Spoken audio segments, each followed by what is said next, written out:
Pak David, apa kabarnya hari ini? Kabar baik. Mau sapa-sapa dulu mungkin teman-teman media yang sudah hadir, silahkan. Mohon maaf lahir batin untuk semuanya. Minal aidin wal faizin. Kalau Pak David yang ngomong saya langsung iya maafin. Suaranya adem bener ya. Terima kasih udah datang pagi-pagi begini. Wah, seru sekali bisa lihat ramai seperti ini di pagi hari seperti ini. Iya, mereka skip lunch loh demi dia ada di sini ya. Ini kan jam-jam makan siang ya. Tapi Pak David, ini kan setelah 12 tahun lamanya nih ya, sekarang Cinemark comeback lagi memproduksi film layar lebar dan berkolaborasi dengan Amadeus dan juga ini filmnya spesial yaitu Mendadak Dangdut. Nah, apa sih sebenarnya yang membuat Cinemark ini yakin untuk memproduksi film Mendadak Dangdut ini? Silahkan. Iya. Jadi memang sudah hampir 13 tahun Cinemark tidak ikut membuat film layar lebar dan kita ingin sekali bisa berpartisipasi dan berkontribusi juga ke dalam perfilman nasional kita, dan kita mendapat kesempatan itu beberapa tahun yang lalu. Prosesnya sangat panjang. Ketika pertama kali saya mendengar ceritanya, saya kurang yakin. Lalu setelah beberapa kali revisi, saya hampir nangis di tempat di restoran yang diceritain ceritanya oleh Pak Monty. Dan dari saat itu kita memulai proyek ini kira-kira 1,5 tahun yang lalu. Jadi karena cerita yang begitu kuat di Mendadak Dangdut ini, yang saya pribadi juga sangat merasa tersentuh dengan ceritanya, tentang rekonsiliasi, tentang perjuangan, dan karena itu kita ingin Mendadak Dangdut ini menjadi film pertama comebacknya Cinemark setelah 13 tahun dan membuat film layar lebar. Oh, tepuk tangan dong. Terima kasih banyak Pak David. Jadi dibalik dari selimutnya kan memang ini, kayaknya kocak nih, seru ya. Tapi ternyata ada juga inti di dalamnya, cerita yang sampai membuat Pak David, ini dia waktunya untuk comeback gitu ya Pak. Oke, terima kasih banyak Pak David. Berikutnya di sini juga sudah hadir Pak Indra. Apa kabarnya Pak? Baik, apa kabar? Baik, Pak Indra mau sapa-sapa dulu mungkin teman-teman media, silakan. Ya, terima kasih ya teman-teman media, juga teman-teman penikmat film yang sudah hadir. Dan ini adalah hari pertama kali lagi kita mulai kerja ya, jadi mungkin banyak yang lagi liburan, jadi saya mengucapkan selamat lebaran, minal aidin wal faizin, mohon maaf lahir batin. Oke, terima kasih banyak Pak Indra. Langsung aja nih aku mau tanya, di sini kan Amadeus Cinemakna ini berkolaborasi dengan Cinemark ya, menghadirkan lagi nih cerita Mendadak Dangdut yang fenomenal banget ke layar lebar. Nah, apa sih sebenarnya hal-hal yang mungkin kita nggak expect gitu ya, atau yang berbeda deh dari yang sudah disiapkan oleh Amadeus, sehingga film Mendadak Dangdut ini wajib ditonton sama teman-teman semuanya. Ya, baik, terima kasih teman-teman. Mungkin ada pertanyaan, Amadeus Cinemakna itu apa sih gitu? Kok kayak nama baru gitu ya? Tapi sebenarnya kami berdua, saya dan Monty Tiwa sudah berada di industri film tuh sejak 20 tahun yang lalu ya. Jadi waktu itu mungkin teman-teman pernah ingat film Biarkan Bintang Menari, Andai Ya Tahu, film-film di awal tahun 2000-an di mana saya dan Monty berkolaborasi, dan 2 tahun yang lalu kami berkolaborasi lagi membentuk Amadeus Cinemakna di bawah MTech. Nah, kemudian kenapa memilih Mendadak Dangdut? Kenapa musik dangdut? Saya merasa musik dangdut hari ini berada di momen yang terbaiknya. Ya, kita lihat bahwa mungkin teman-teman kemarin lihat dominasi musik dangdut oleh koplo ya. Mungkin teman-teman pernah terpapar musik dangdut, musik koplonya Denny Caknan, kemudian Happy Asmara, dan lain-lain. Nah, kemudian kita juga ingat mungkin setahun belakangan teman-teman di TikTok berseliweran lagu Garam dan Madu. Itu juga sebuah perkembangan yang sangat menarik dari musik dangdut, di mana hip hop berkolaborasi dengan dangdut. Dan mungkin juga sebagian dari teman-teman juga terpapar dengan dangdut klasik yang lagi tren lagi. Ya, pernah dengar OM Lorenza di Sukoharjo di Jawa Tengah, di mana mereka mulai menggaungkan lagi lagu-lagu klasik. Nah, Mendadak Dangdut lahir di tengah itu, di mana kita ingin mengapresiasi kembali musik klasik dangdut. Nanti teman-teman akan lihat bagaimana di dalam cerita ini Wawan dan teman-temannya itu menyanyikan lagi lagu-lagu klasik dangdut, dan kita harus bersyukur karena nanti kalian akan menonton bagaimana Anya Geraldine yang mati-matian waktu pertama kali ketemu Anya itu betul-betul berusaha ingin menunjukkan bukti bahwa dia bisa nyanyi. Ya, jadi dia latihan, dia ke vocal coach, dia ke studio, berusaha keras. Jadi saya appreciate banget dengan Anya, thank you-nya udah menunjukkan sebuah kerja kerasnya. Nanti kalian akan lihat di mana Anya bernyanyi. Juga Keanu, kita surprise sekali ya. Mungkin teman-teman taunya Keanu cuma bikin konten-konten di TikTok, di Instagram, di sosial media, tapi ternyata Keanu jago nyanyi. Ya, nanti ada beberapa lagu yang dibawakan dengan sangat bagus oleh Keanu. Jadi adalah sebuah kolaborasi dari banyak pemain film yang juga ingin menunjukkan bukti bahwa mereka juga bisa bernyanyi selain acting. Jadi apa yang sangat berbeda menurut saya nanti adalah tidak cuma cerita soal bagaimana musik dangdut, soal pelarian, soal mencari jati diri, tapi juga bukti bahwa anak-anak Indonesia itu juga ternyata suka musik dangdut dan musik dangdut menjadi identitas dari film ini. Itu dari saya, terima kasih. Oke, terima kasih banyak Pak Indra, boleh kita kasih tepuk tangan ya. Jadi keren banget ini filmnya bisa membuktikan bahwa kan kita sudah menikmati banyak sekali turunannya musik dangdut selama ini. Mungkin ada yang buka TikTok, ada yang buka sosial media, semuanya dangdut. Nah kali ini siapa tahu nih bisa terhibur dari filmnya gitu ya. Dan juga mengembalikan identitas dangdut di awal dangdutnya ada seperti itu. Oke, lanjut lagi. Di sini juga sudah hadir ada Mas Fahri. Halo. Terima kasih sudah hadir selaku produser Cinemart. Aku mau tanya-tanya dong, gimana sih proses kolaborasinya, kerjasamanya dengan Amadeus dari waktu ketemu, terus mungkin perembukan ide sampai jadi nih, akhirnya filmnya sesaat lagi akan tayang di Indonesia. Oke. Dari awal ketika saya baca sinopsis globalnya, terus dari konsep ceritanya, saya mendadak tertarik, mendadak jatuh cinta dengan ceritanya. Nah dari situ akhirnya kita diskusi konten dengan Bang Monty dan tim Amadeus. Akhirnya kita menentukan syuting tanggal berapanya dan akhirnya memang kita execute itu di tahun lalu. Itu aja. Oke, seperti itu ya. Jadi memang prosesnya itu langsung sat-set wat-wat gitu ya, tanpa basa-basi, langsung aja lah eksekusi gitu. Oke, terima kasih banyak Mas. Dan di sini juga sudah hadir ada Mas Wendy. Halo Mas Wendy, boleh aku minta oper dulu? Nah, mic-nya sudah ada ya. Gimana sih proses perjalanannya kalau tadi kan dari pembentukan ide sampai dengan akhirnya eksekusi nih si filmnya. Kalau dari pemain-pemainnya gimana sih bertemu dan memilih para cast ini? Silahkan Mas. Pemilihan para cast. Oke. Jadi sebenarnya kalau dari awal ketika perusahaan cerita sampai ceritanya jadi, untuk awal sebenarnya Pak Monty udah terbayang. Kita sempat rembukan, saya, Pak Monty, Mas Indra sempat rembukan siapa yang pemain yang cocok. Yang pertama kali itu Wawan dan Nura. Pertama kali dapat. Setelah baca kita masih bingung siapa yang untuk menjadi Naya. Mas Indra satu itu bilang, Wen, lo harus dapetin Anya nih. Ini paling cocok nih. Pak David pun sempat yang Pak David bilang akhirnya menangis. Itu benar, waktu itu Pak David menangis.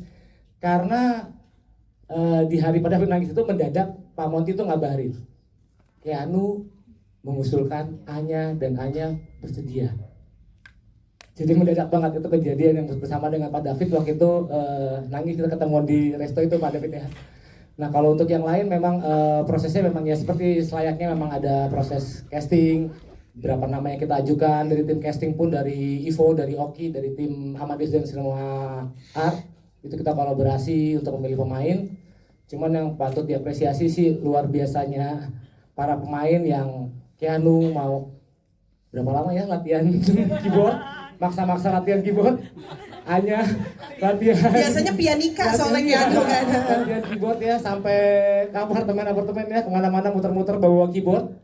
Anya juga yang latihan dangdut, latihan joget-joget dangdut ya, sama Fajar ya, latihan kendang, bawa kendang kemana-mana ya, selalu. Ini saya bawa deh. Jadi semua yang ada di sini tuh bukan pakai body talent, tapi memang Keanu, Fajar itu benar-benar bisa main kendang dan main keyboard. Wow, jadi ini proses dari pembuatan filmnya sebelumnya aja tuh udah banyak banget usaha-usaha maksimal yang diberikan oleh para castnya gitu ya Mas ya. Keren banget. Tadi berarti Keanu dulu baru akhirnya deal dengan Anya nih ya. Oke, usulnya pertama dari Keanu. Jadi kita tahu ya gajinya Anya kepotong fee manajemennya Keanu ya. Mas itu udah sempat minta memaksa. Caranya kita ketak-ketak akhirnya Keanu sama Pak Monty entah bagaimana diskusinya sehingga schedule-nya kok jadi bisa ya. Itu dia, luar biasanya ya akhirnya. Oke, terima kasih banyak Mas Wendy untuk penjelasannya. Nah, kita langsung lanjut lagi ke Mas Monty Tiwa. Yeay. Mas Monty tadi kan udah diceritakan nih ya jalannya dari idenya awalnya seperti apa, bentuk kolaborasinya. Nah setelah juga kalau misalnya sosoknya Mas Monty Tiwa sendiri kan sukses di beberapa film drama komedi nih ya. Nah kalau misalnya sekarang di Mendadak Dangdut, boleh dong diceritakan secara singkat film ini tuh sebenarnya ceritanya tentang apa sih? Tadi kan sempat di-spill sedikit, mungkin detailsnya seperti apa, terus juga apa sih yang mau Mas Monty tawarkan ke penonton sehingga penonton tertarik untuk menonton film ini? Silahkan. Oke, baik. Minal aidin wal faizin, teman-teman, terima kasih untuk kehadirannya. Secara singkat, saya bisa bilang bahwa kalau kita bicara tema besar ya, Mendadak Dangdut, entah itu yang sekarang nanti akan rilis dan yang dulu pernah dirilis juga oleh Cinemark. Mendadak Dangdut sebagai sebuah film secara tema itu bicara tentang perubahan dan benturan budaya. Jadi itu sebuah tema yang akan selalu relevan, terutama di Indonesia ya, di masyarakat yang sangat majemuk itu. Kita penuh dengan cerita-cerita benturan budaya tentang perubahan dari status quo menuju sesuatu yang baru. Dan sejarah sinema Indonesia penuh dengan cerita-cerita drama komedi yang mengangkat tema seperti itu. Kalau zaman dulu kita masih ingat ya karya-karya almarhum Asrul Sani dengan Kipas-Kipas Cari Angin, Cintaku di Rumah Susun dan sebagainya. Jadi tema-tema benturan budaya di sebuah masyarakat yang majemuk dan perubahan-perubahan entah itu dari posisi lama ke posisi baru itu selalu menarik dan selalu unik untuk dikulik. Nah, Mendadak Dangdut adalah itu. Kalau boleh saya agak rewind sedikit ya sejarah Mendadak Dangdut dari Cinemark saat itu tahun 2006 kita boleh dibilang mengambil sebuah resiko yang sangat besar. Kenapa? Karena mungkin teman-teman yang pernah nonton di tahun 2006 ya, Mendadak Dangdut, masih ingat ada yang belum lahir? Aku belum lahir. Waduh. Enggak canda. Udah SMA.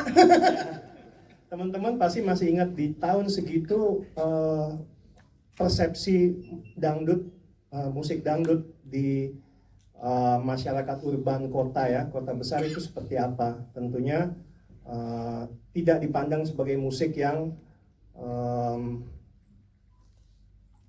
cool atau asik untuk didengar oleh anak-anak kota lah.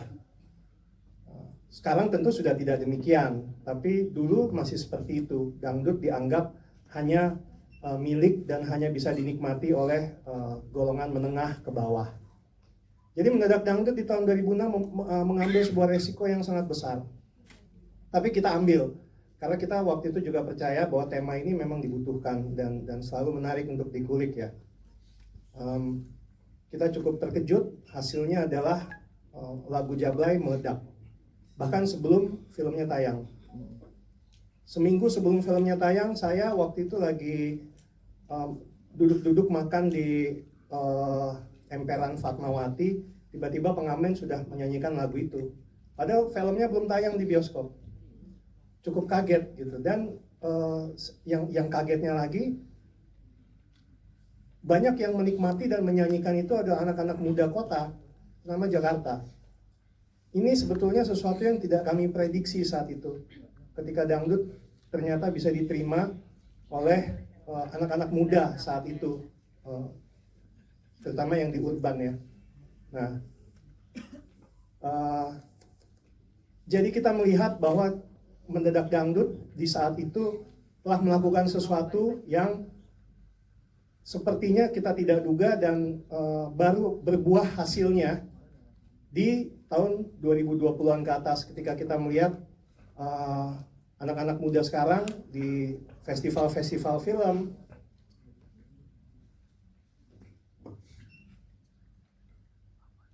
di festival-festival pentas seni musik sekarang ya banyak dangdut-dangdut koplo dan sebagainya. Kok saya dengan segala kerendahan hati mencoba untuk rewind lagi, sepertinya Mendadak Dangdut membuka jalan untuk itu, meskipun tentu tidak satu-satunya faktor ya. Memang dangdut adalah musik yang sangat layak untuk diterima semua kalangan. Tapi saat itu seingat saya memang kita bergulat dengan stigma-stigma dangdut tidak layak untuk ditonton anak-anak muda ibu kota. Sampai ke titiknya sekarang. Jadi kenapa Mendadak Dangdut tahun 2025? Karena menurut saya saat ini ketika dangdut sudah bisa diterima secara lebih luas lagi dibanding tahun 2006, sepertinya untuk sebuah karya comeback Cinemark yang saat itu dengan sangat berani mengambil resiko, ini adalah salah satu judul yang paling layak untuk ditayangkan ulang. Terima kasih. Oke, Mas Monty, terima kasih banyak untuk ceritanya. Tapi memang aku setuju banget sih, lagu Jablay aja udah jadi lagu aku banget kalau karaokean sama teman-teman ya. Udah wajib banget harus ada, dan ditambah lagi dengan official video klipnya tadi yang sudah kita saksikan bersama, di mana lagu ini juga dibawakan oleh Anya dengan begitu tetap dangdut tapi mewah gitu ya, Mas Monty terlihatnya.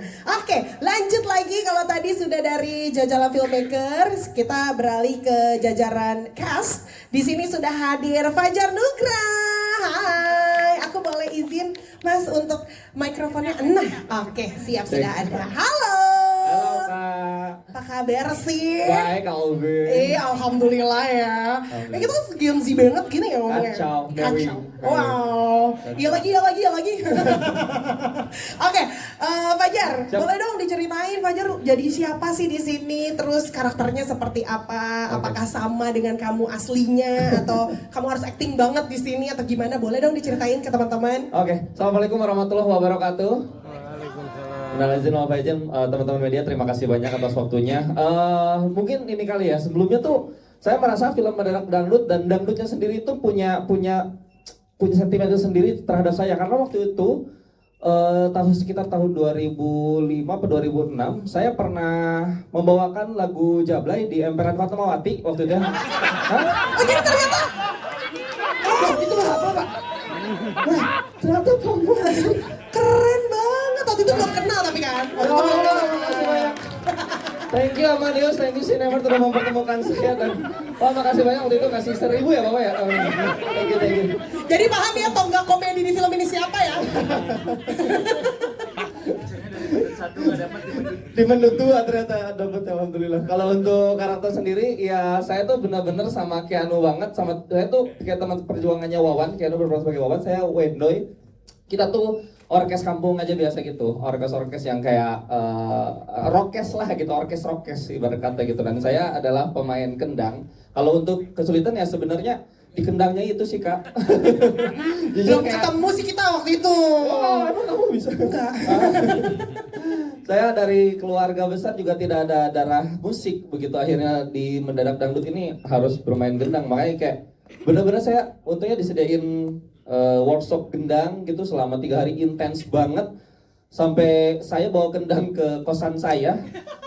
Benar-benar pas saya mainin kendang di kosan tuh kamar sebelah mainin keyboard, sebelah lagi nyanyi. Wah, itu mau jadi Kosan orkes ya. tiba-tiba mendadak orkes kosannya. Jadi memang menyenangkan sekali, dan syuting sama Pak Monty juga sangat enjoy banget. Itulah, terima kasih banyak. Terima kasih banyak. Fajar, keren loh. Lanjut lagi kita ke pemain berikutnya yang sudah hadir di sini adalah pemeran Thomas. Di sini ada Sada Triyuda. Halo, selamat siang Hai. semuanya. Assalamualaikum warahmatullahi wabarakatuh. Minal aidin wal faizin. Minal aidin wal faizin. Sada, Kalau Sada sendiri berperannya sebagai apa, karakternya kayak gimana? Mungkin boleh diceritain dong ke teman-teman di sini. Ya, aku berperan sebagai Thomas. Thomas itu adalah seorang manajernya Naya. Dan Thomas itu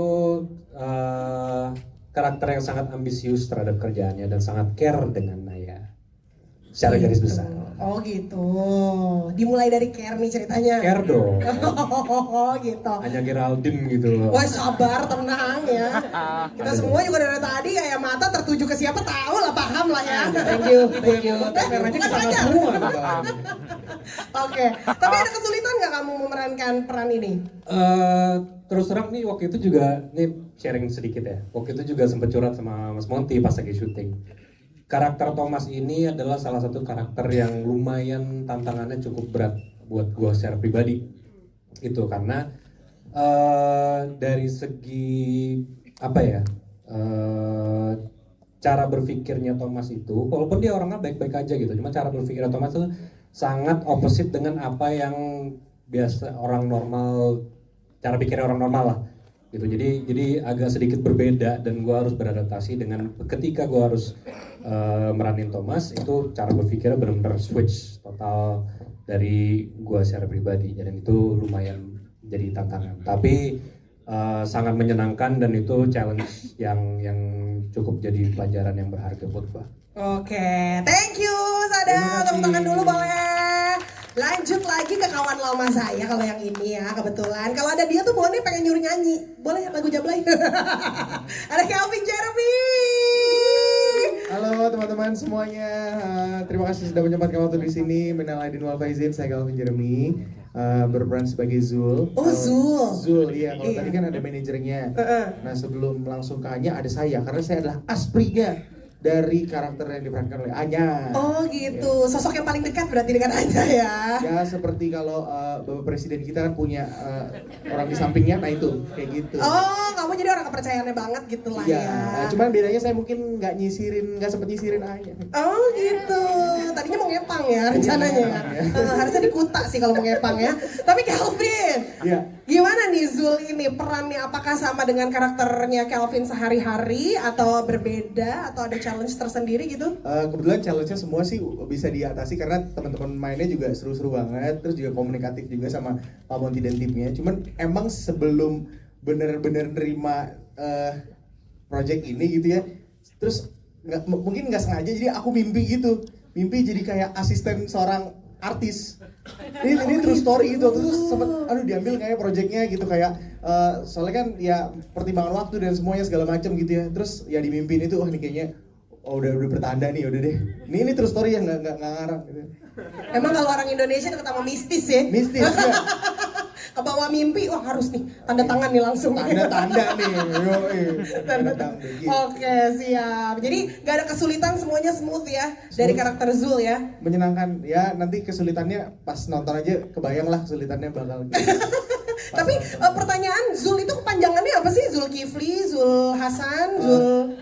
Bos, hey. Iya, maksudnya kan Zul kan ada banyak gitu. Iya, sebenarnya Zulkifli dia. Oh, Zulkifli, ya kejawab ya. Makasih banyak Kelvin, tepuk tangan dong buat Kelvin. Lanjut lagi, kita di sini sudah punya Putri Patricia juga. Hai. Hello, aku di sini. Nah, hai. Selamat siang. Selamat siang. Kalau Putri sendiri ini kan sempat jadi perhatian banget nih di saat rilis teaser dari trailernya sendiri nih. Nah, mungkin boleh diceritain sedikit dong. Sebenarnya kamu berperannya sebagai apa sih, Kak Putri? Masa sih jadi pembicara gimana sih? Saya jujur saya nggak tahu ya. Kayak biasa deh, kita kan suka gosip-gosip di belakang. Ya boleh. Gogon, gosip-gosip underground gitu. Iya, kita kan skena. Selamat siang teman-teman. Saya Putri Patricia, di sini peran saya sebagai Kompol Risa, sebagai polisi. Gimana ya? Karena kalau saya menceritakan mungkin karakternya aja ya. Karena kalau jalan cerita ntar yang ada itu masih rahasia. Karena yang seru kan pasti di bagian belakang kan.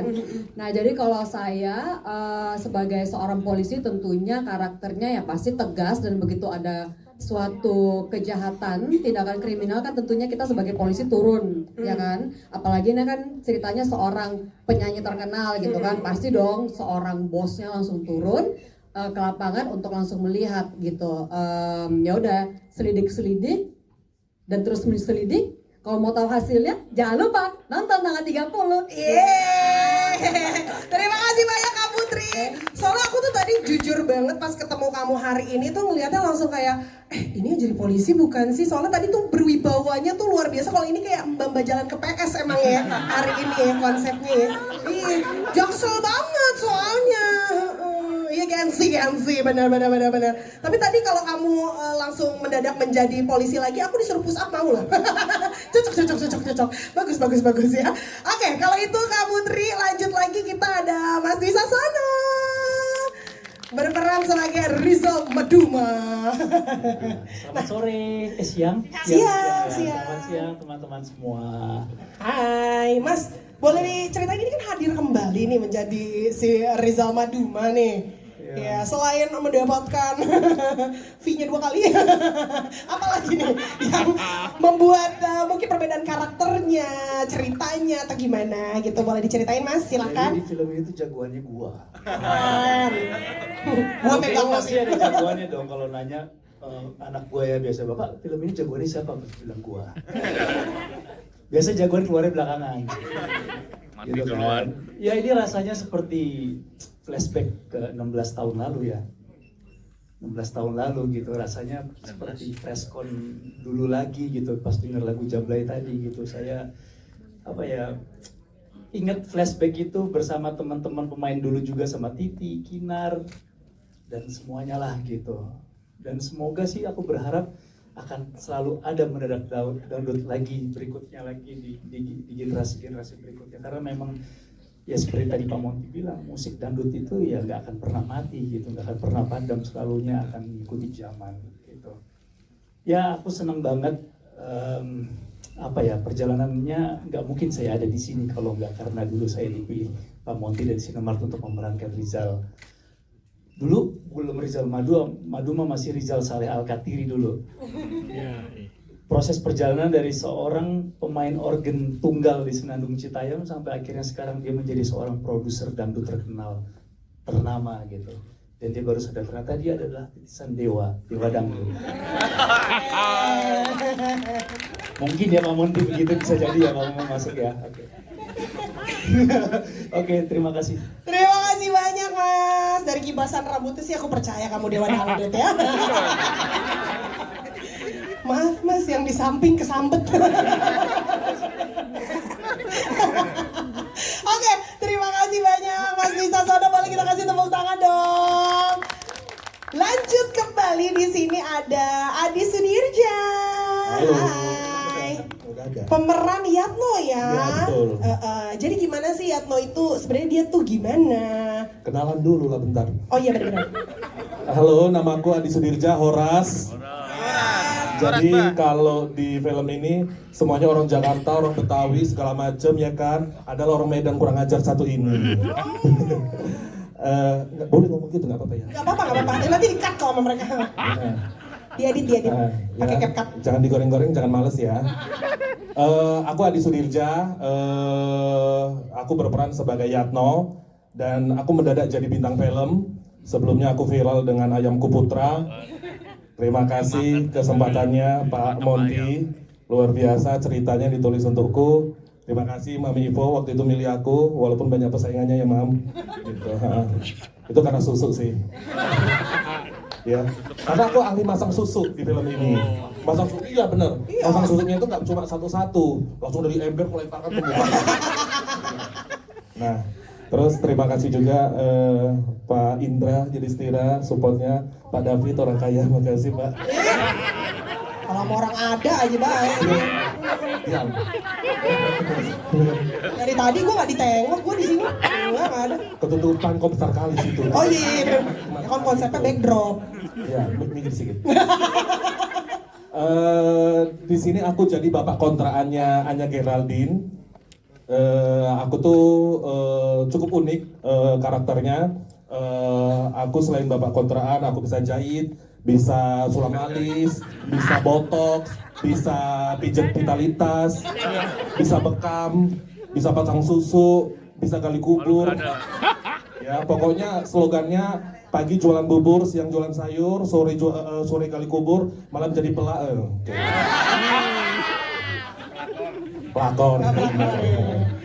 Nah, kurang lebih seperti itu.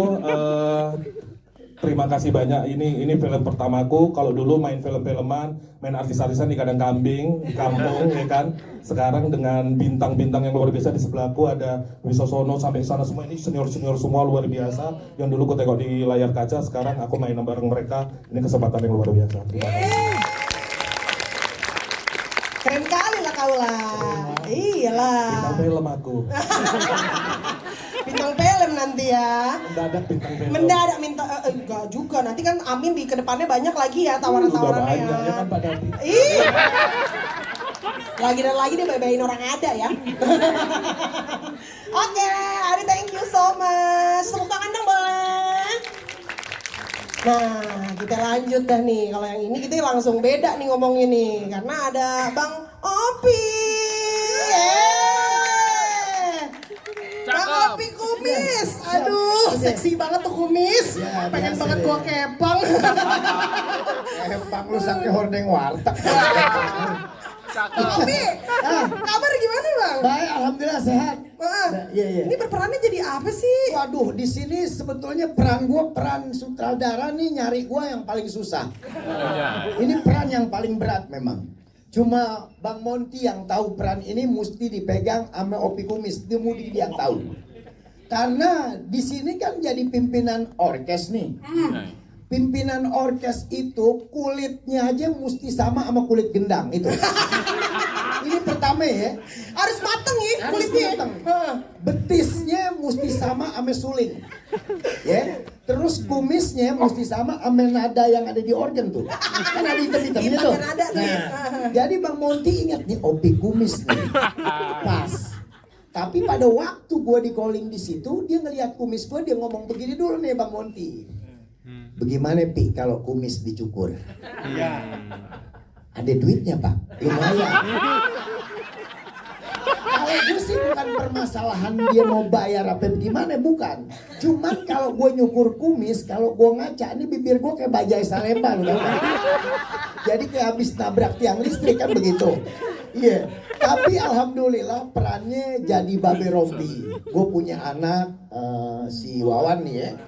Ini anak perasaan di dalam cerita itu dia nih nggak pernah gue sayang perasaan dia.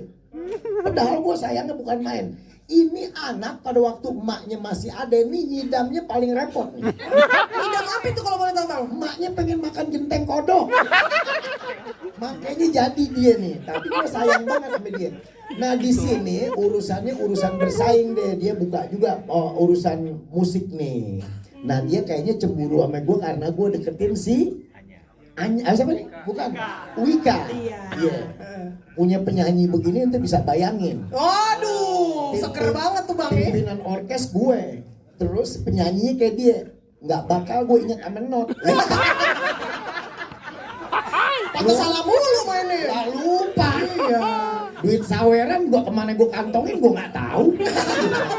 Ya begitu deh ceritanya, pokoknya kita nonton aja nanti filmnya deh. Luar biasa. Mantap, ya terima kasih. Bang Opi, Bang Opi. Itu bener-bener, pantun dong Bang Opi. Cakep. Pantun. Boleh, sayur ciong dimasak tumis. Cakep. Makannya bulan puasa. Cakep. Dicium pakai kumis, 6 bulan masih berasa. Kalau dia nggak percaya boleh angkat tangan. Tepuk tangan lagi dong Bang Opi. Iya, terima kasih. Iya, kumis Bang Opi kayak poninya Ovi, nggak berjeda ya, nggak social distancing, rapet bener pokoknya ya. Iya.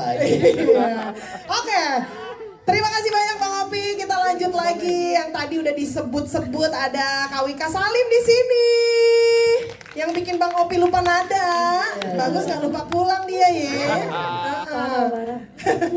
Kak Wika apa kabar? Alhamdulillah baik, sehat. Saya jadi deg-degan karena semuanya dari ujung ke ujung lucu semua. Enggak harus lucu, kamu harus cantik aja. Iya bener ya. Dia duduk aja manis banget. Kak Wika, ini kan comeback lagi nih katanya ya. Setelah 10 tahun gak sih terakhir main film juga? Aduh lupa juga, iya kayaknya udah lama. Iya kayaknya udah lumayan lama vakum nih dari dunia perfilman. Kenapa kembali laginya langsung ngambil project Mendadak Dangdut? Sebelumnya selamat siang teman-teman semuanya. Terima kasih udah datang media-media dan juga teman-teman semua ada di belakang. Kenapa bisa aku akhirnya main lagi ya, satu karena itu dia Mendadak Dangdutnya. Kebetulan kan karena memang penyanyi dangdut, terus diajak untuk berpartisipasi. Tadinya juga sebenarnya agak-agak belum mau karena belum pede kan. Apalagi juga tahu pemain-pemainnya juga semuanya keren-keren. Tapi Pak Indra, mana Pak Indra ya? Pak Indra yang meyakinkan. Coba, akhirnya kan aku main ke kantor, ketemu Pak Indra dan Pak Monty, ya akhirnya ngobrol segala macam dan ternyata juga setelah aku tahu ceritanya bagus banget. Terus juga karakter aku sebagai Tata di Mendadak Dangdut ini kan juga janda, punya anak satu yang harus menghidupi anaknya sendirian, gak ada suami. Jadi penyanyinya Ria Buana, Babe Romli, sampai akhirnya yaudah deh supaya tetap jadi penyanyi andalan kawin aja sama Babe Romli supaya supaya tetap dipakai sama orkesnya kan. Kalau nggak kawin sama Babe Romli kita nggak dapat job gitu karena tapi pasti nggak ikhlas dong pernikahannya. Ya gimana lagi, maaf ya Be, tapi akhirnya kan cinta ya Be, dimasakin akhirnya Babe. Ya jadi perannya juga di sini aku juga ya satu kan juga bukan pemain film ya, jadi untuk bisa masuk di perannya Tata juga ya berkat Pak Monty juga, Pak Indra yang meyakinkan supaya juga aku jadi pede, ya akhirnya belajar, ya alhamdulillah juga akhirnya bisa memerankan si Tata di sini yang berjuang buat anaknya sematawayang dan juga pengen tetap jadi primadona karena kan akhirnya datang Anya nih, kata wah kurang ajar udah job gue udah setengah-setengah, Anya datang makin gak laku kan. Udah ngawinin juga Bang iya, Opi, aduh. mana udah kawin sama Bang Opi lagi. Masih gak laku juga gimana ini. Lo kan tahu kan rasanya kan. Kasian banget kan. Tapi ceritanya bagus banget. Aku juga baca cerita dari film ini juga bagus banget dan pemainnya semuanya juga alhamdulillah semuanya membantu gitu. Jadi senang banget bisa ada di produksi Mendadak Dangdut ini, punya keluarga baru, punya saudara baru, dan mudah-mudahan juga hasilnya, karena yang aku lihat juga semua di sini pemain kayak nggak acting gitu. Semua tuh kayak kelihatannya natural dan ikhlas banget. Jadi mudah-mudahan juga nanti apa yang disuguhkan sama kita juga bisa diterima dengan baik oleh teman-teman semua. Terima kasih banyak Wika Salim. Lanjut lagi ada Nura datang. Hai. Halo. Hai sis. Jadi Nura, kamu tuh berperan jadi siapa? Gimana karakternya? Aku tuh berperan sebagai Lola. Lola itu adiknya kakak. Terus aku. Iya betul, adiknya kakak. Bener, adiknya kakak. Iya bener. Aku juga salah satu bareng sama Zul, Zul ya, bener Zul, sorry. Sama Zul, aku bantuin kakak juga nemenin kalau dia manggung dan lain-lain waktu dia masih jadi penyanyi pop hits Jakarta. Oh keren. Jadi kamu jadi adiknya Anya di sini ya. Benar. Oke, ada kesulitan mungkin atau apa yang spesial dari perannya kamu sendiri di film ini? Ini salah satu peran yang aku jalaninnya relax banget, sama seneng banget, syutingnya happy. Pak Monty juga a very warm director, the way dia, maksudnya naskahnya bagus banget semuanya, kayak bacanya tuh bener-bener hangat banget buatku. Dan Pak Monty selalu bisa memantik perasaan-perasaan yang membuat aku bisa lebih mengerti situasi dan perannya gitu. Oke, jadi apapun kesulitannya semuanya jadi kerasa nyaman aja ya. Banget, seru. Emang intinya harus nyaman dulu ya. Oke, terima kasih banyak. Nura Data. Lanjut lagi di sini ada Keanu Angelo. Halo semuanya. Keanu, hai. Kamu katanya tadi nggak disayang sama Bang Opi, emang bener? Kenapa? Gak disayang sama Bang Opi katanya. Iya dia nyari ganda mulu, kawin mulu. Jangan kan di film, di dunia nyata dia kawin mulu. Kayak kucing nih kawin mulu ya. Tapi kalau Keanu sendiri nih, kan perannya jadi Wawan. Nah sebenarnya siapakah sosok Wawan ini? Walaupun tadi sudah terspill ya anaknya Babe Romli. Cuman dia tuh sosoknya seperti apa sih? Terus apa yang spesial yang kamu berikan di dalam film ini yang kayak bener-bener kayak keluar dari zona nyaman lah seperti itu. Halo, assalamualaikum semuanya, selamat siang lagi. Jadi saya mainnya jadi Wawan. Wawan nih anaknya Babe Romli. Dia tuh ketua organ tuh gitu. Jadi saya tumbuh besar pasti diselimuti dengan organ Babe. Susah juga diselimutin organnya. Iya kan. Udah kayak gitu seiring kita kan beda zaman nih ya. Dia zaman organ zaman dulu, kita udah zaman sekarang. Jadi gue banyak visi misi nih. Kayaknya enakan diginiin deh. Cuman dia otoriter. Akhirnya otoriter terus menjanda. Gue nggak di waro. Asal gue ngomong udah digaji kagak. Ide gue ditempis. Akhirnya gue punya tekad untuk bikin sendiri, gue tunjukin gitu. Pembuktian ke Babe. Ya tokohnya ambisius dengan mimpinya. Terus kayak cerdik gitu melihat peluang mana nih yang bisa gratisan biar gue sukses gitu. Terus kayak Anya kan lagi susah tuh, gue susahin lagi. Si Naya. Tantangannya jadi laki. Lo lihat dong tangan gue. Lo lihat rambut gue. Pak Monty bener-bener deh. Terus main keyboard. Ya Allah, bagus ngomongin drum kan? Udah gitu gue nyanyi dangdut. Gue nyanyi dangdut dulu termiskin sedunia. Jadi orang melarat lagi gue.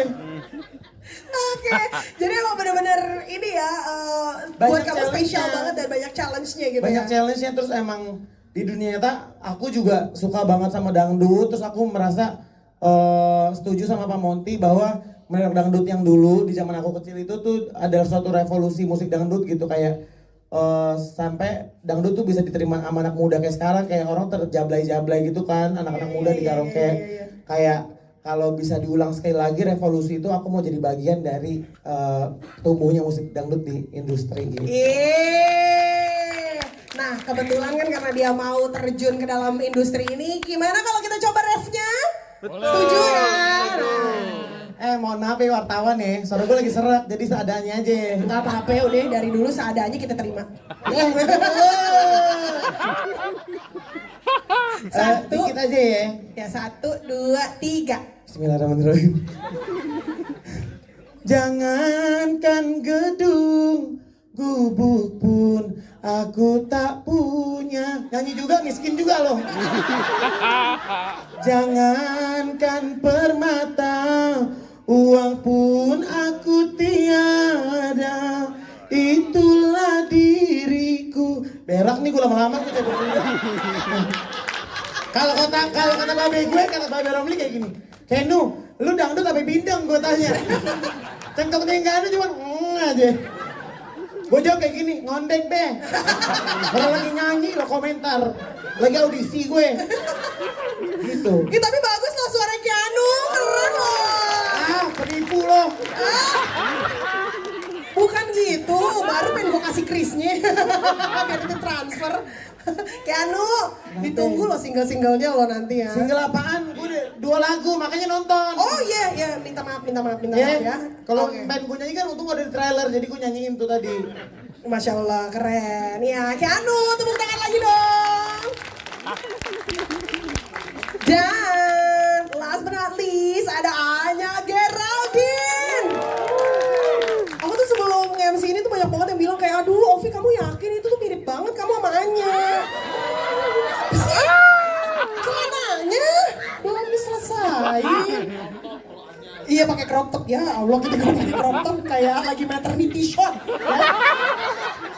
Kita minta maaf sebelumnya nih Anya, cantik, manis. Gimana nih prosesnya Anya bisa terlibat di Mendadak Dangdut? Boleh dong diceritain ke teman-teman di sini? Oke, sebelumnya semuanya hai. Di gua Wahai nggak ada yang jawab Hanya jawab. Makasih ya udah pada datang siang ini. Oke, jadi tadi pertanyaannya adalah gimana prosesnya aku bisa join di project ini. Nah, prosesnya waktu itu aku lupa gimana ceritanya. Aku ngobrol sama Keanu, terus Keanu bilang ada project nih, bagus banget ya. Iya nggak sih? Mendadak dangdut. Terus gue bilang kayak, ih gue mau banget dong. Iya nggak sih? Terus Keanu ngobrol sama Pak Monty. Terus habis itu sama Pak Monty akhirnya kita ketemuan kan ke kantor. Terus ternyata ngobrol-ngobrol-ngobrol, terus jadi kayak ternyata nyambung banget dan akhirnya ya udah jalan aja, jadi smooth aja gitu, bener-bener smooth banget semuanya. Semuanya udah garis tangan Tuhan ya. Kayaknya ya. Dipermudah semua jalannya ya. Tapi kan kalau Anya Geraldine sendiri ini kan udah sering mencuri perhatian dari acting-actingnya nih. Mungkin kan awalnya kamu mungkin sempat diragukan sama beberapa orang kayak Anya bisa acting gak ya? Ternyata di beberapa film sebelumnya kamu tuh wow banget loh actingnya. Nah kalau untuk menjadi Naya sendiri di film ini gimana? Apa yang kamu persiapkan? Nah, untuk menjadi Naya di film ini tuh sebenarnya persiapannya lumayan banyak. Tapi menurut aku itu bukan kesulitan gitu. Karena pas mempersiapkannya juga enjoy. Jadi tentunya untuk menjadi karakter Naya persiapannya itu adalah pertama nyanyi ada lagu indie. Dan kalau nyanyi itu emang sebelumnya aku sebagai Anya, aku pernah belajar nyanyi lagu yang bukan dangdut lah gitu, kayak sekitar setahun gitu. Nah terus challenge-nya adalah sekarang aku harus nyanyiin, kita rekaman berapa lagu dangdut Pak? 6, iya banyak. Kita ada rekaman 6 lagu dangdut sama 1 lagu indie ya Pak. Iya. Nah akhirnya ya udah di sini challenge-nya aku harus belajar nyanyi dangdut plus yang lain-lainnya itu, terus rekaman juga. Aku kira awalnya tuh kayak aduh aku bisa nggak ya, tapi nggak tahu kenapa kok malah enjoy banget ya gitu. Karena sebenarnya mungkin dari kecil kuping aku tuh udah familiar sama dangdut gitu. Jadi dulu di rumah tuh kayak sempat disetel, cuman aku emang nggak pernah kayak bener-bener nyanyiin gitu. Tapi ternyata kemarin-kemarin pas latihan terus pas rekaman nyanyi apa segala macam, oh ternyata enjoy banget gitu. Udah familiar. Wih, jangan-jangan abis ini ada singlenya nih duet sama Wika Salim nih. Oke, tapi kalau Anya sendiri nih Naya itu perannya karakternya, seperti apa sih sebenarnya? Nah, kalau Naya ini kan sebenarnya di ceritanya itu dia adalah penyanyi yang sudah terkenal ya di ibu kota. Terus juga akhirnya ada sesuatu lah yang harus membawa dia lari ke kampung bersama adiknya dan bapaknya. Kita miskin ya di situ ya. Iya nggak sih? Tadinya kaya, dulunya tapi kaya. nggak tahu lah hartanya kemana. Pokoknya ada sesuatu, nggak bisa apa-apa selain berpetualang mau nggak mau menyelamatkan diri sendiri dan keluarga juga dengan cara nyari duit nyanyi dangdut gitu. Iya, nah jadi ya sebenarnya tuh ada korelasinya juga sih ya kalau aku ngerasanya ya antara karakter Naya sama Anya gitu.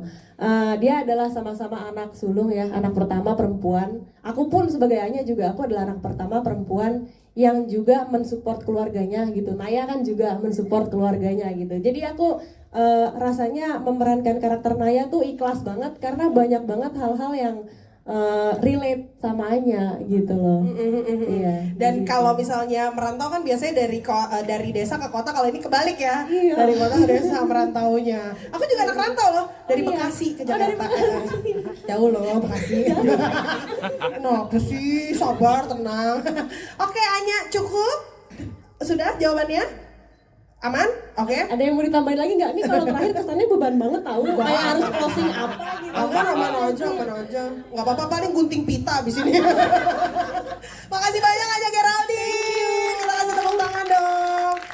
Tapi mungkin untuk menutup sesi tanya jawab ini, sebelum kita nanti kasih waktu untuk teman-teman yang mau tanya, aku mungkin mau kembali ke Mas Monty dulu. Mas Monty kan peran ayahnya Anya di sini diperankan oleh Bapak Joshua Pandenlaki yang kebetulan ini adalah film terakhirnya beliau gitu. Mungkin ada yang mau diceritakan dari Mas Monty sendiri soal sosok beliau?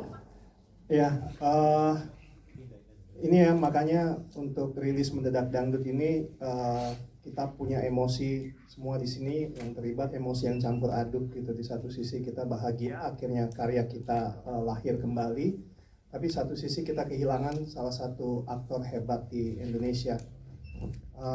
Ini adalah film terakhir Pak Josh, dan itu juga tadi makanya saya ngomong ke kawan-kawan semua, apapun itu hasilnya nanti, ayo saat kita promo kita maksimal, kita gencar-gencaran, karena mari kita lakukan ini semua untuk mengenang almarhum Om Josh, karena dia sangat layak untuk memiliki film terakhir yang dikenang oleh banyak orang. Om Josh dalam kenangan saya di film saat kita syuting Mendadak Dangdut, mungkin seperti banyak kawan-kawan yang udah tahu ya sepak terjang beliau di perfilman, dia orang yang paling pertama kali menunjukkan profesionalitas di tengah suasana syuting yang mungkin hiruk pikuk, letih, dan saat itu dia sudah mengalami sakit-sakit ya, karena setahun sebelum syuting itu saya tahu betul dia masuk ke rumah sakit. Kenapa saya tahunya? Karena waktu itu kita hendak ada produksi series yang kita juga minta Om Josh, tapi dia masuk ke rumah sakit dan waktu itu cukup lama ya, ada sekitar hampir sebulan lebih. Jadi buat kami waktu itu mau tidak mau terpaksa harus mencari penggantinya. Nah, ketika Mendadak Dangdut akan diproduksi, Ivo, casting manager kami, datang ke saya bilang, Pak, ini gimana kalau untuk karakter Bapak itu Om Joshua Pandilaki. Langsung pertama kali yang keluar dari mulut saya, ini serius, beliau kan baru sakit, nggak nyampe setahun ya, dari saat itu baru sakit yang menurut kami sakitnya cukup serius, yaitu sampai di rumah sakit sebulan gitu, hampir sebulan. Nah, tapi akhirnya ternyata Ivo bilang Om Josh yakin bahwa dia sanggup. Nah, fast forward, saat itu saya pun udah siap memberikan dispensasi kalau beliau mesti istirahat atau seperti apa, atau mungkin jumlah scene-nya dikurangi. Tapi dia adalah satu-satunya yang di set ya, yang saya lihat semuanya semangat memang, tapi dia satu-satunya yang nggak pernah kendor. Sementara ya kita, bahkan saya pun ada titik-titik kita sangat letih, kita kendor semangatnya, nanti naik lagi, nanti letih lagi gitu, tapi dia yang konstan. Sementara ternyata baru saya tahu beliau sebetulnya lagi dalam kondisi yang sakit saat itu, tapi nggak mau nunjukin. Nah,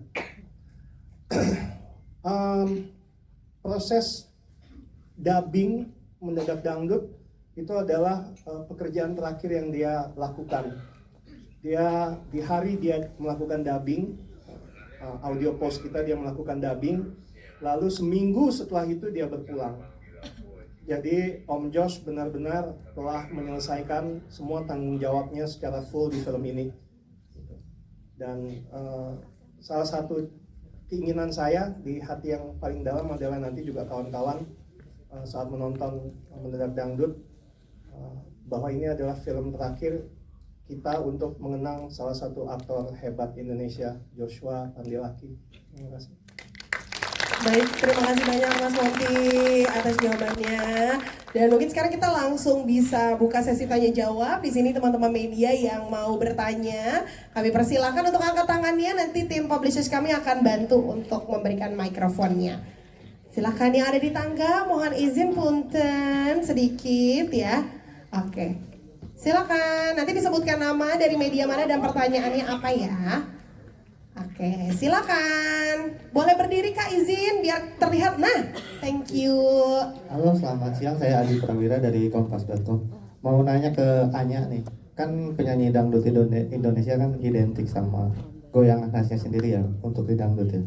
Kalau Anya sendiri di karakter Naya ini, apakah belajar koreografi atau menemukan goyangannya khas sendiri nggak sih untuk Naya? Terima kasih. Oke, Kak Adi, kamu mewakili pertanyaan semuanya kayaknya di sini ya. Goyang ya, goyangan yang ditanya pokoknya.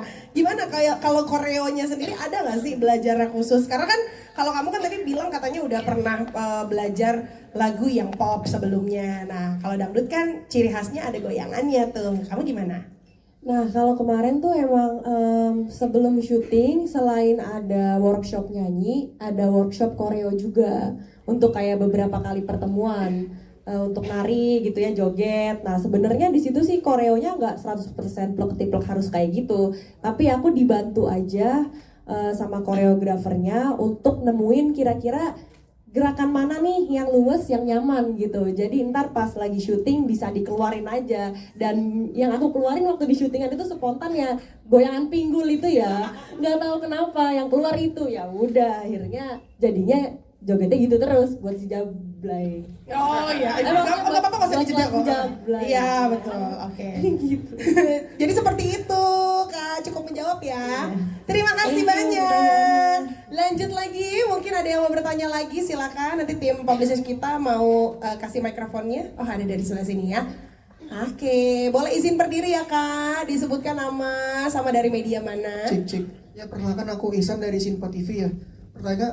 Aku mau nanya 2 pertanyaan ya gitu. Pertama ke Pak Monty Tiwa dulu. Ini kan kita tahu Mendadak Dangdut tahun 2006 kan sangat booming sekali ya gitu. Dan sekarang juga ada Mendadak Dangdut yang bisa dibilang yang kedua atau versi remake-nya gitu. Ada gak sih pesan yang ingin disampaikan kepada masyarakat saat ini ya gitu? Kira-kira apa yang membuat dia trigger untuk nonton film Mendadak Dangdut gitu? Karena kalau tadi saya lihat secara trailer kurang lebih inti ceritanya sama ya gitu. Ada seorang penyanyi pop yang ke kampung dan ingin menjadi penyanyi dangdut gitu kurang lebih. Terus yang kedua untuk Anya Geraldine ya. Di Mendadak Dangdut tahun 2006 kita semua udah bisa tahu gitu kalau core memori kita itu langsung ke Titi Kamal gitu. Dan tapi setelah kita menonton trailer tadi gitu dari aku pribadi mungkin beralih ya core memorinya kepada Anya Geraldine. Nah, Anya Geraldine sendiri ada gak sih kayak selain workshop tadi ya gitu treatment yang dilakukan apakah menonton film Mendadak Dangdut yang tahun 2006 ataukah lebih sering mendengarkan lagu dangdut atau sering berdiskusi dengan para tokoh atau para penyanyi dangdut apa seperti apa gitu orang itu aja. Terima kasih. Oke, terima kasih banyak pertanyaannya. Silakan Mas Monty mungkin langsung dijawab. Ya, terima kasih Mas. Tapi untuk pertanyaannya Anya coba saya ada bantu kasih sedikit ini ya input juga karena ini menarik nih ketika ada perbandingan dari film tahun 2006 yang dimainkan Titi Kamal dengan yang sekarang diperankan Anya. Jadi sebetulnya melanjutkan cerita pendek tadi tentang pemilihan Anya sebagai Naya. Jadi waktu itu benar kata Wendy bahwa yang sebetulnya kita sudah dapatkan pemainnya adalah di awal-awal tuh Keanu sama Nura. Keanu karena jelas saya sudah beberapa kali kerjasama dengan Keanu, kita udah punya chemistry yang sangat apik. Sementara Nura, saya akrab betul dengan ayahnya Nura, jadi kurang lebih melalui ayahnya saya juga udah banyak dengar cerita-cerita tentang Nura. Jadi begitu ada karakter Lola, saya langsung kepikiran Nura. Nah tapi untuk memilih Naya ini kita lama sekali nggak dapat bahkan sampai udah hampir mau reading saat itu sampai Keanu masih terus mendesak. Keanu ini kan ada ambisnya juga kan dia jadi dia tuh ayo siapa nih Naya pengen latihan pengen reading ya Nu ya. Kalau Keanu tuh kayak gitu dia pengen kalau bisa latihan tiap hari dia maunya gitu tapi Nayanya belum dapat. Sampai akhirnya tiba-tiba suatu hari Keanu akhirnya ngomong, Pak, kalau Anya aja gimana? Saya langsung bilang, gue udah kepikiran itu sih, tapi mana mau Anya main film yang ada dangdutnya. Itu maksudnya saya jujur udah pernah kepikiran itu, tapi udah langsung saya kubur saat itu pikiran itu karena dalam pikiran saya ya seorang Anya Geraldine nggak akan mau lah kalau ada tawaran film yang ada dangdutnya. Terus siapa waktu itu nanya ya yang lagi ada di situ juga, emang dulu waktu milih Titi Kamal gimana sih Pak? Wah dulu kita saat itu mikir siapa ya, karena judulnya Mendadak Dangdut kan. Artinya ada kondisi yang tadinya tidak dangdut tiba-tiba jadi dangdut. Dulu kita mikirnya siapa kira-kira pemain di era 2000-an yang nggak mungkin nyanyi dangdut? Wah, Titi Kamal. Nah, barusan hanya Geraldine tuh Pak, nggak mungkin nyanyi dangdut. Ya sama dong ya. Nah, di situ saya baru sadar bahwa memang ternyata selama ini kita paradigmanya salah. Saat menyanyi, karena udah punya beban dangdut itu kan. Dangdut itu buat kita memang salah satu musik yang harus dipresentasikan secara baik dan benar. Jadi tentu mindset kita saat itu ya nyari yang kira-kira bisa dangdut gitu. Nah, hanya kelewat karena tidak masuk ke kategori itu. Padahal ternyata dia adalah yang paling cocok. Dan ternyata lagi setelah kita lihat bahwa dia ternyata salah satu yang paling dangdut. Itu plot twistnya ya. Tuh kan dia bangga ya. Oke. Nah, balik lagi ke Mendadak Dangdut yang tahun 2006 ke sekarang 2025 ya. Sebetulnya secara cerita mungkin kalau buat teman-teman yang udah pernah nonton, kita tidak mengatakan ini adalah remake atau reborn atau reboot atau apalah gitu ya istilah yang mungkin dikenal. Karena Mendadak Dangdut yang sekarang ini yang Mendadak Dangdut gitu. Yang 2006 ya Mendadak Dangdut, yang 2025 ya Mendadak Dangdut. Secara dunia penceritaannya, apa yang terjadi dengan Naya, dengan Lola dan adik-adiknya dan Wawan itu mengambil waktu dan tempat memang persis 16 tahun dari film Mendadak Dangdut tahun 2006. Makanya ada karakter Rizal. Rizal, Dwi, kalau di tahun 2006 kalian ingat kan masih pemain organ tunggal di kampung yang sok-sokan mencoba membuat sebuah orkes kecil dengan hanya modal organ tunggal aja. Dia waktu itu masih nobody. Nah, tapi berkat Iis Maduma yang saat itu diperankan oleh Titi Kamal, mereka menjadi terkenal. Itu di tahun 2006. Nah, disinilah dunia penceritaan Mendadak Dangdut 2025 dimulai dalam satu ruang waktu yang sama, universe yang sama. Nah, di tahun 2025 Rizal yang dahulu adalah pemain organ tunggal yang nggak dikenal siapa-siapa, kini telah menjadi produser dangdut legendaris. Nah, jadi dari situ kita bisa bilang bahwa yang di tahun 2025 ceritanya baru, sama sekali nggak ada kaitannya sama cerita yang lama. So lebih fresh, lebih unik, dan lebih lengkap. Lengkapnya apa? Kita di sini ada drama keluarga yang menyentuh hati juga. Itu kalau dulu kan tentang kakak adik ya antara Titi Kamal dan Kinario Siko. Di sini sekarang kita punya kakak adik Lola dan Naya, tapi kita juga punya hubungan antara Lola, Naya dengan ayah mereka Anwar yang diperankan almarhum Joshua. Lalu juga ada konflik keluarga antara anak Wawan dengan ayahnya Bang Opi Kumis ya, Haji Romli.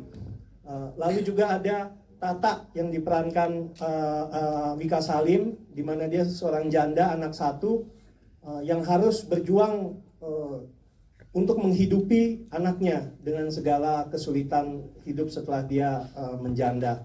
Nah, jadi Tata sendiri sebetulnya ini agak sedikit spoiler bahwa karakter yang ada di lagu Jablay itu adalah karakternya Tata. Nah, jadi ini menjadi sebuah tontonan hiburan yang lebih komplit. Saya berani bilang itu dari sisi komedi, dari sisi drama yang menyentuh, dan juga pastinya musik. Untuk musik, kawan-kawan kita ada campuran dari musik-musik klasik. Salah satunya ada Termiskin Sedunia, lalu Terlanjur Basah, Terlena, sama Memandangmu. Itu adalah lagu-lagu dangdut klasik yang tentunya boleh dibilang anthem dangdut yang kalau kalian semua dengar nanti di bioskop pasti akan ikut menyanyi. Ditambah dengan lagu-lagu dangdut yang baru yang mewakili dangdut generasi sekarang yang lebih banyak mengambil unsur koplo ya. Nah, kita juga dibantu untuk memproduksi lagu-lagu dangdut klasik itu dengan rekan kami dari HP Musik. Jadi terima kasih HP Musik, Pak Didi, Kiki. Dengan untuk kerjasamanya kita bisa menghadirkan musik dangdut yang komplit di tahun 2025, mulai dari dangdut klasik sampai ke dangdut terkini yang bisa dinikmati nanti tanggal 30. Terima kasih. Oke, baik, terima kasih banyak Mas Monty. Jadi kita yang datang ke bioskop itu harus niatnya tuh diubah ya, bukan membandingkan dengan yang dulu, tapi justru ini dia nih cerita apa lagi nih yang baru di filmnya kali ini. Oke, mungkin dari Pak David ada yang mau ditambahkan, Pak David, silakan dari jawabannya Mas Monty. Gak apa-apa, Pak David dulu mungkin kalau mau menambahkan jawabannya. Ya ini tadi sama seperti yang Pak Monty katakan, ini bukan rebirth, remake, reboot atau dua atau dan lain-lain. Ini adalah mendadak dangdut. Ya. Dan ya tadi unsur-unsur yang sudah Pak Monty ceritakan juga adalah yang membuat saya yakin tentang cerita ini setelah sebelumnya pernah di-share versi sebelumnya dan saya merasa kurang yakin awalnya. Nah yang kedua itu karena unsur-unsur keluarga dan hal ini yang membuat saya rasanya skrip ini kuat sekali gitu. Dan itu yang kita butuh bantuannya dari semua teman-teman yang ada di sini untuk bisa mengajak semua orang yang ada di luar sana untuk bisa ikut menonton nanti tanggal 30 April. Oke, terima kasih banyak Pak David.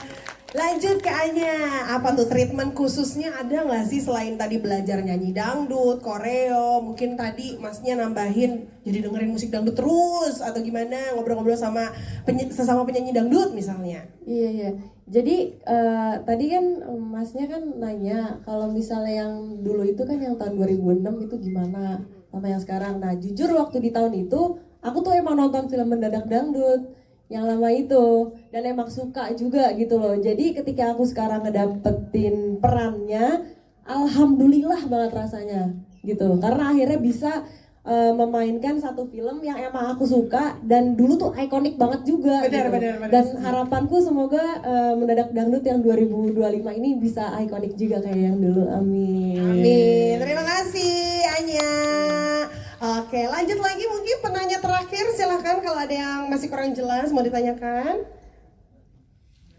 Oke, mungkin dari teman-teman publicist dibantu untuk bisa memberikan mikrofonnya. Ada yang di bawah juga. Di sebelah sini, mbaknya. Bawah lagi. Gak kelihatan memang tangannya dia begini doang. Kayak unyil dia tangannya. Gitu. Besar nggak angkat tangan gitu. Oke, silakan mbaknya boleh berdiri biar kita bisa lihat juga. Halo, selamat siang. Aku Rena dari suara.com. Aku punya beberapa pertanyaan. Pertama buat Keanu, menyambung tadi kata Mas Monty soal ide menawarkan Anya gitu. Kenapa terbesit di Keanu sendiri? Anya nih kayak gitu. Itu yang pertama. Kemudian yang kedua buat Anya. Ini kan tadi habis rekamannya katanya 6 lagu ya. Gimana Nya? Jadi mendadak pengen nyanyi dangdut kayaknya. Itu yang kedua. Satu lagi boleh Mbak? Boleh skripsi emang konsepnya. Aman aja. Satu lagi tadi Mas Dwi Sasono udah sempat nge-spill bahwa karakternya jadi kayak Dewa Dangdut. Ada nggak Mas Monty mungkin mau bikin spin-off untuk ceritanya Mas Dwi Sasono sendiri? Terima kasih. Oke, terima kasih. Sekalian ngasih ide loh Mas Monty loh. Iya. Oke, mungkin dari Keanu dulu, silakan gimana ide awalnya bisa Anya nih yang terbesit? Karena kalau ngomongin Mendadak Dangdut itu kan yang kita tahu bersama gitu bahwa mendadak dangdut nih orang nggak dangdut tapi mendadak dangdut. Siapa sih kira-kira yang nggak dangdut di otak aku dengan keterbatasan knowledge aku? Ya Anya Geraldine di New Dangdut. Terus kayak aku juga ngerasa akan punya kemewahan untuk bekerja sama orang yang aku nyaman karena dia lagi main banget sama aku di kala itu dan dia lagi les nyanyi parah menurut gue. Jadi kayak Anya nih bisa nih gitu. Terus kayak buruan deh pak gitu. gitu. Tapi kok bertemannya di kala itu emang sekarang udah gak temenan lagi? Gimana Nggak, sih? Boleh sekarang ceritain dong? dia lagi syuting. Oh, jadi jarang main karena sibuk. Baru selesai syuting. Nah kalau di saat itu gue nggak syuting, dia nggak syuting. Jadi tiap hari main aja kayak orang nggak ada juntrungannya. Jadi kalau ditanya cewek cantik bisa nyanyi siapa? Di otak gue cuma Anya karena di depan gue itu main sama Anya mulu, ngerti gak? Dan Anya, gue tahu dia tuh udah filmnya udah 20, jadi gue ngerasa itu akan memudahkan gue banget sebagai aktor baru untuk bisa refleks ke dia. Karena dia pasti udah enak nih tulangnya, ngerti gak? Luwes. Dia masih kaku, masih nyari-nyari. Jadi kayaknya enak deh kalau sama Anya nih di film ke-21 tuh sama gue. Di film keempat gue ini, jadi gue bisa banyak belajar ke orang yang gue gak gengsi buat kayak nunjukin vulnerability gue sebagai aktor gitu. Keren jawabannya. Benar-benar bisa jadi skripsi loh Mbak. Oke, lanjut mungkin di Anya ya. Anya tadi gimana nih? Adakah mungkin kemungkinan kamu akan benar-benar mendadak menjadi penyanyi dangdut setelah ini? Oh itu tadi pertanyaan itu ya? Iya. Waduh. Sebenarnya nggak masalah. Maksudnya aku orangnya selalu open sama opportunity yang ada gitu. Cuman emang nextnya apapun itu, kalau emang kesempatannya baik buat aku, pasti aku ambil. Cuman aku takut ntar bersaing sama Wika Salim ya. Makanya aku bilang gue. Jangan. Berat kalau lawan yang Anya, gue ntar nggak laku lagi jobnya. Nggak usahnya. Oh iya banyakan dia sih, udah langsung 6 lagunya. Gue satu aja nggak laku. Ih, enggak kok, meledak. Ya. Oke, terima kasih Anya. Lanjut lagi, Mas Dwi, gimana tuh tadi katanya ada sempat di spill mau ada spin-off-nya. Kalau kamu sendiri tertarik nggak sebelum kita tanya Mas Monty? Waduh. Tadi itu sebetulnya itu sebuah ide sebetulnya. Ya kan. Tapi nonton dulu yang waktu tahun 2006 nggak? Nonton ya. Iya, menarik sih. Aku tadi juga begitu Mbaknya nanya, wah itu menarik juga karena perjalanannya pasti akan panjang gitu kan, gitu. Ya kalau bagaimananya mungkin kita bisa tanya ke Mas Monty dan Pak David mungkin ya. Oke, Mas Monty boleh dong Mas Monty, idenya tuh menarik loh. Ini kan 16 tahun perjalanannya jadi dewa dangdut, ya kan? Mau diceritain nggak nih next? Jadi deh.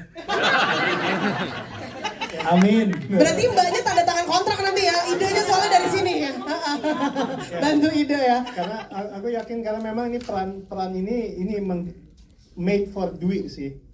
Rizal ini dan mungkin kalau teman-teman yang belum tahu memang Mendadak Dangdut itu film pertamanya Dwi ya, terutama sebagai pemeran utama. Ada film sebelumnya tapi nggak dapet izin kita. Pocong yang pertama dulu ya, mungkin kalau ada yang tahu, Cinemat juga itu kita tidak dapat izin tayang, dilarang tayang. Nah itu Dwi tuh, sebetulnya harusnya itu jadi film pertamanya Dwi, tapi mohon maaf Dwi, kita bayar di Mendadak Dangdut. Terbukti ya, kita masih ingat banget sama sosoknya beliau juga di film yang 2006 ya waktu itu ya. Oke, terima kasih Mas Monty, terima kasih juga semuanya. Boleh dong kita kasih tepuk tangan sekali lagi.